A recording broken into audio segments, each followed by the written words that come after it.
We are talking about the +3 and +5 oxidation state. ठीक है, the compound which will show +5 oxidation state in the nitrogen family are covalent और acidic in nature. अब हम बात करते हैं नाइट्रोजन की कुछ स्पेशल ऑक्सीडेशन स्टेट की. Nitrogen show disproportionation reaction. क्या शो करता है नाइट्रोजन? डिस्प्रपोर्शनेट होता है in their oxidation state because it has tendency to show variable oxidation state. Example मैं बता रही हूँ, if you will take nitrous acid तो ये डिस्प्रपोर्शनेशन होकर नाइट्रिक एसिड प्लस NO और प्लस आपको क्या देता है? Water. Nitrous oxide plus water. तो आप ऑक्सीडेशन स्टेट देख सकते हैं, यहाँ पर +3 होगी, यहाँ पर +5 होगी, यहाँ पर +2 होगी. तो +3 वाला +2 में चेंज हुआ और +5 में चेंज हुआ. इट मीन्स डिस्प्रपोर्शनेशन शो कर रहा है. ऐसे ही फॉस्फोरस के केस में आपकी ऑक्सीडेशन स्टेट -2 से +5 पे +5 कहीं भी जा सकती है. ठीक है. उसके अलावा अगर आप बात करें नाइट्रोजन के ऑक्सीडेशन स्टेट की तो नाइट्रोजन +5 ऑक्सीडेशन शो करता है. बट अगर मैं बात करूँ इनकी कोवेलेंसी की तो इसकी कोवेलेंसी 4 से ज़्यादा नहीं हो सकती. Can't be more than 4. अब ये बहुत इंपॉर्टेंट सा क्वेश्चन है कि कोवेलेंसी मीन्स होता है कि बॉन्ड नहीं बना पाना. 4 से ज़्यादा वो इजीली बॉन्ड नहीं बना सकता, बट हाँ +5 ऑक्सीडेशन स्टेट शो कर सकता है. अब ऐसा कैसे हो गया? ऐसा इसलिए हो गया, it can show +5 only when it will donate 2 electron as a lone pair. जब वो अपने दोनों इलेक्ट्रॉन को एक साथ इनको लोन पेयर के फॉर्म में शेयर करता है तब वो +5 शो करता है. बट यहाँ पर ये थोड़ी ना है कि चारों के चारों इलेक्ट्रॉन शो कर दिए तो आपका 4 बॉन्ड तो वो कितने ही बना रहा है? 4 ही बना रहा है ना, because these both 2 electron donated to the same element. किसी एक एलिमेंट को ही डोनेट होंगे दोनों के दोनों इलेक्ट्रॉन. तो 2 कोई डोनेट नहीं करेगा कि एक को कर दिया एक को कर दिया, तब तो बॉन्ड बनाना पड़ेगा. ये क्या, ये कोऑर्डिनेट बॉन्ड बनाता है जिसकी वजह से ये इलेक्ट्रॉन बॉन्ड तो किसी एक एलिमेंट के साथ बनाते हैं बट 2 जो लूज हो रहे हैं, that's why it can show +5 oxidation state. अब हम बात करते हैं नाइट्रोजन के एनोमलस बिहेवियर की. ध्यान से सुनिएगा बेटा. Anomalous behaviour of nitrogen. Anomalous behaviour of nitrogen आपने ये पढ़ा होगा. एनोमलस बिहेवियर मैंने आपको 11th में बताया था किस किस वजह से होता है. स्मॉल साइज़ की वजह से होता है. साइज़ कम होता है. 2p एलिमेंट 2p ग्रुप जो भी आपके 2p पीरियड के एलिमेंट्स है. High ionisation energy and electronegativity होती है. ठीक है. तो इसी वजह से इसमें कुछ प्रॉपर्टीज़ आती है. तो सबसे पहले आपका अगर आप नाइट्रोजन के एनोमलस प्रॉपर्टी की बात करो तो नाइट्रोजन का ये है, it has unique ability to form p-pi bond. इसके पास यूनिक एबिलिटी है to form p-pi bond with itself और विद अदर एलिमेंट. p-pi का बॉन्ड का मतलब है p एक का p ऑर्बिटल दूसरे का p ऑर्बिटल के बीच में क्या फॉर्म होना? पाई बॉन्ड फॉर्म होना. जैसे nitrogen N triple bond exist करता है, C ट्रिपल बॉन्ड एग्जिस्ट करता है. इसके अलावा अब आप देखिए बहुत सारे एलिमेंट आपको मिक्स ऐसे मिलेंगे जहाँ पर आपको ये p-pi बॉन्डिंग देखने को मिलेगी. मतलब दोनों का p ऑर्बिटल है और दोनों के बीच में क्या फॉर्म हो रहा है? पाई बॉन्ड फॉर्म हो रहे हैं. तो इसे आप बोलते हैं p-pi बॉन्ड. बाकी एलिमेंट अदर एलिमेंट आपके शो नहीं करते p-pi बॉन्डिंग. ये वाली बॉन्डिंग शो नहीं करते. इसका रीज़न ये है क्योंकि जैसे ही आप डाउन द ग्रुप जाओगे एटॉमिक ऑर्बिटल का साइज इंक्रीज होता है जिसकी वजह से वो ज़्यादा डिफ्यूज़ हो जाते हैं. ठीक है. डिफ्यूज़ होने की वजह से जो ओवरलैपिंग है that will be not effective. अब ओवरलैपिंग इफेक्टिव नहीं है तो इसका मतलब वो ईजिली बॉन्डिंग नहीं करेंगे. तो आई होप आपको ये क्लियर हो गया होगा. ठीक है. अब अगर बात करें, हमने बात कर लिया कि नाइट्रोजन p-pi फॉर्म करता है और इसी वजह से नाइट्रोजन N2 फॉर्म में एग्जिस्ट करता है. इनर्ट होता है बिकॉज ये जो N2 बॉन्ड है ये बहुत स्टेबल है. ट्रिपल बॉन्ड बन गया. It has very high bond dissociation enthalpy, इसलिए इसकी स्टेबिलिटी भी क्या होगी? बहुत ज़्यादा. अगर मैं बात करूँ NN सिंगल बॉन्ड, अभी तो मैं डबल बॉन्ड की बात कर रही हूँ. अगर मैं NN सिंगल बॉन्ड और PP सिंगल बॉन्ड की बात करूँ तो ये वाला जो बॉन्ड होता है वो क्या होता है? वीक. और ये क्या होता है? स्ट्रॉन्ग. अब ऐसा क्यों? हम कह रहे हैं N2 सबसे ज़्यादा स्ट्रॉन्ग है. फिर N सिंगल बॉन्ड अनस्टेबल क्यों है? The reason behind is that unstability is that its small size.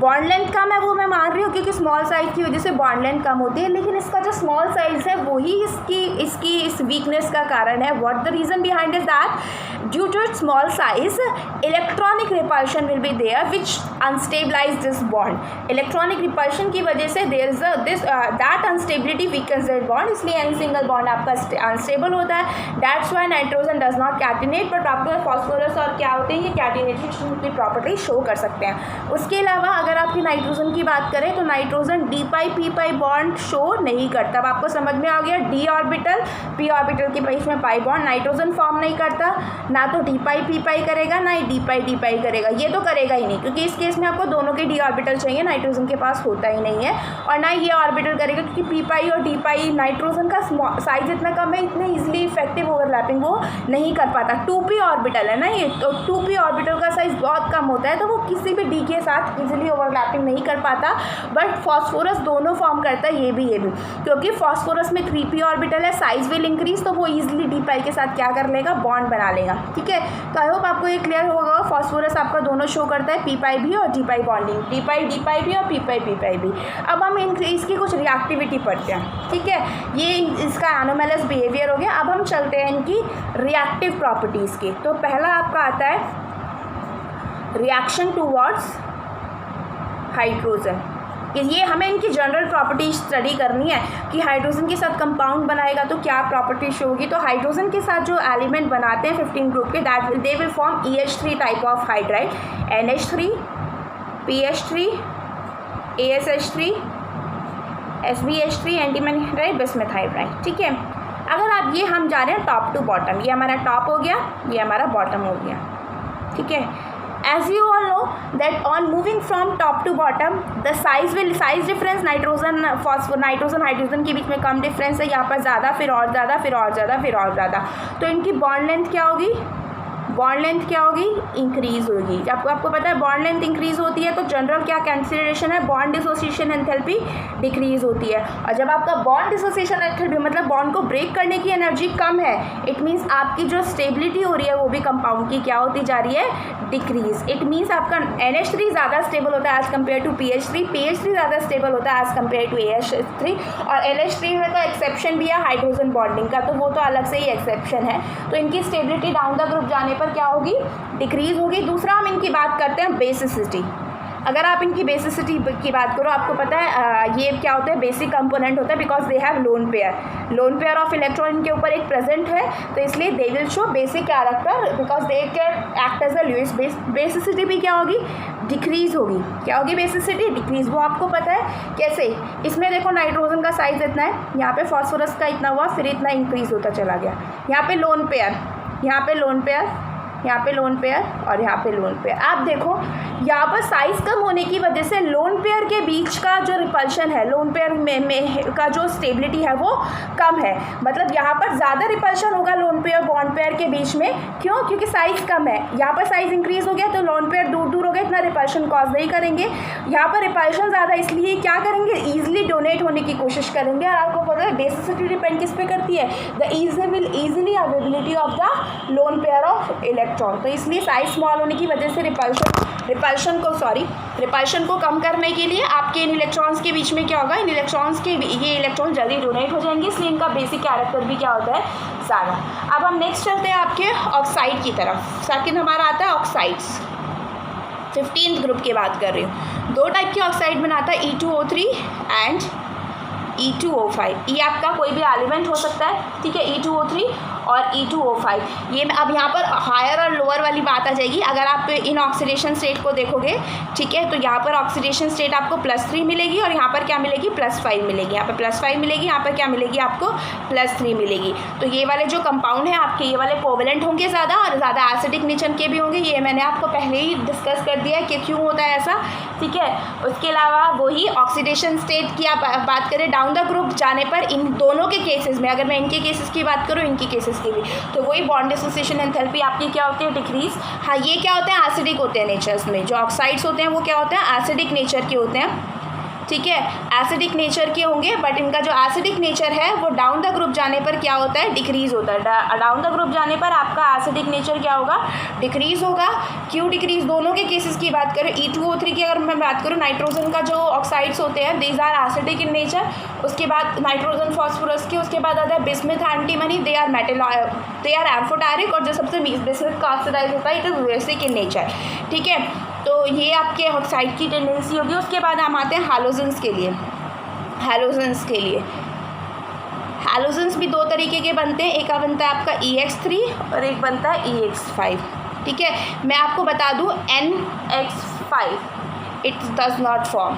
जो नाइट्रोजन के पेंटा हैलाइड्स है वो फॉर्म नहीं होते, वो आपको पता ही चल गया होगा। नाइट्रोजन 5 बॉन्ड नहीं बना सकते और इसे 5 हैलाइड लाने पड़ेंगे अपने पास, ठीक है। यहाँ पर देखो, यहाँ पर इसे 5 ऑक्सीजन ही लाने, यहाँ पर 2 एलिमेंट है, 2 नाइट्रोजन होंगे या 2 फॉस्फोरस होंगे, यहाँ 1 नाइट्रोजन है, नाइट्रोजन के अराउंड में 5 एलिमेंट होने चाहिए, ठीक है। तो यहाँ पर 5, उसकी कोवेलेंसी 4 है, तो इसलिए वो 5 नहीं बना सकता। बाकी प्रॉपर्टी आप वही है कि आपका कोवेलेंट कौन सा है और ज़्यादा कोवेलेंट नेचर किस में होगा, स्टेबिलिटी कैसे इंक्रीज और डिक्रीज होगी, ठीक है। नेक्स्ट हम आते हैं मैटर्स के लिए, reactivity towards matter, reactivity towards metal. तो मेटल के केस में आपके क्या बनते हैं, आपके जितने भी ये मेटल्स हैं ये बाइनरी कंपाउंड्स बनाते हैं। क्या बनाते हैं, बाइनरी कंपाउंड्स बनाते हैं with 15 group element, binary compounds with 15th group element, 15th group element. जैसे आपका कैल्शियम नाइट्राइड हो गया, ठीक है, कैल्शियम फॉस्फाइड हो गया, ठीक है।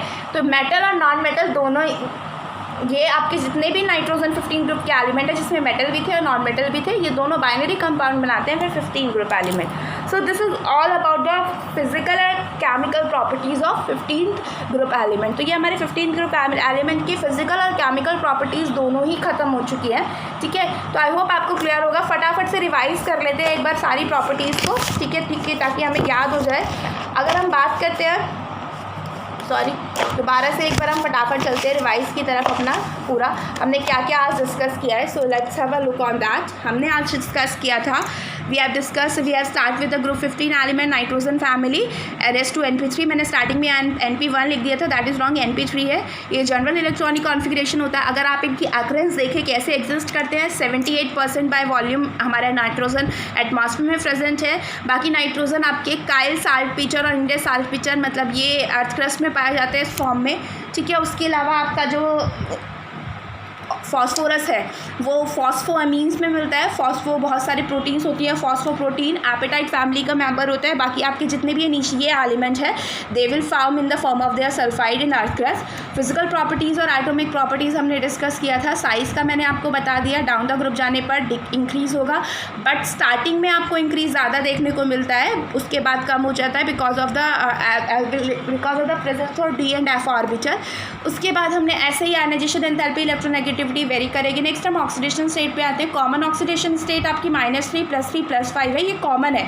इसके अलावा और भी शो करते हैं, -3 से +5 बीच में कहीं भी शो कर सकते हैं, बट ये 3 कॉमन है। कॉमन आपको मैंने बता दिया कि इसकी -3 की स्टेबिलिटी भी डिक्रीज़ होती है और डाउन द ग्रुप जाने पर +5 की भी डिक्रीज़ होगी। दोनों का राजदान अलग है। -3 तो इसलिए डाउन द ग्रुप जाने पर 3 इलेक्ट्रॉन को एक्सेप्ट करना इतना इजी नहीं है बिकॉज साइज इंक्रीज होता है, इफेक्टिव न्यूक्लियर चार्ज डिक्रीज होता है। But if we will talk about the +5 oxidation state, तो +5 oxidation state inert pair effect की वजह से आपको नहीं मिलती, ठीक है। तो ये हमने डिस्कस किया था। Next we will move towards some property कि अगर हमने +3 और +5 ऑक्सीडेशन की बात की थी, हमने अभी +3 और +5 की, तो जो आपके +3 ऑक्सीडेशन स्टेट वाले, +5 जो ऑक्सीडेशन स्टेट वाले कंपाउंड होते हैं they are covalent in nature and also they are covalent nature के साथ साथ एसिडिक भी होते हैं। कोवेलेंट किस लिए, +5 इलेक्ट्रॉन को लूज करना, that is very difficult to form ionic compound, ठीक है। डिफिकल्टी होगा, आयनिक कंपाउंड फॉर्म नहीं करेगा। दूसरा एसिड क्या होते हैं, इलेक्ट्रॉन डेफिशिएंट स्पीसीज। अगर कोई अपने 5 इलेक्ट्रॉन लूज कर देगा तो इलेक्ट्रॉन डेफिशिएंट तो होगा। So that's Y